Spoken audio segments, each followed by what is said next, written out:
Have a seat का क्या मतलब होता है, ये आज की इस वीडियो में सीख लेते हैं। हैव अ सीट का मतलब होता है बैठिए, यानी कि जब किसी को हम ये कहना चाहें कि बैठिए, या जैसे हम कहते हैं तशरीफ रखिए या कोई सीट ले लीजिए यानी कि बैठ जाइए, तो उसके लिए आप कहते हैं हैव अ सीट।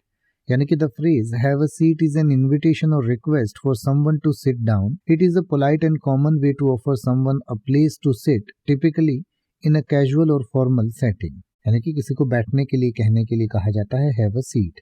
यानी कि जैसे किसी मीटिंग या किसी ऑफिस सेटिंग में कह सकते हैं कि कृपया अंदर आएं और बैठें, हम शीघ्र ही बैठक शुरू करेंगे, तो आप कह सकते हैं please come in and have a seat, will start the meeting shortly.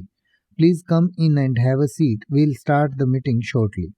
या फिर आप किसी गैदरिंग में लोगों को कह रहे हैं, तो आप कह सकते हैं आपका स्वागत है, बैठिए, मैं आपके लिए कुछ पीने के लिए लाऊंगा या लाता हूं, तो आप कह सकते हैं welcome, have a seat and I will get you something to drink. या फिर किसी को बैठने के लिए किसी वेटिंग एरिया में, रिसेप्शन में आप कहें कि जब आप प्रतीक्षा कर रहे हो तो बेझिझक प्रतीक्षा क्षेत्र में एक सीट लें या बैठ जाएं, तो आप कह सकते हैं while you wait feel free to have a seat in the waiting area.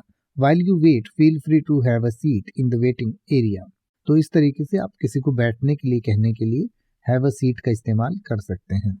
अब आप ऐसे ही किसी भी वर्ड का मतलब हिंदी और इंग्लिश में YouTube पर सर्च कर सकते हैं। आपको मेरी वीडियो मिल जाएगी जिसमें आप बिना किसी फालतू बकवास के सीधा उस वर्ड का मतलब समझ पाएंगे। तो ऐसी ही वीडियोस को देखते रहने के लिए चैनल को सब्सक्राइब करें और बेल आइकन को प्रेस करें।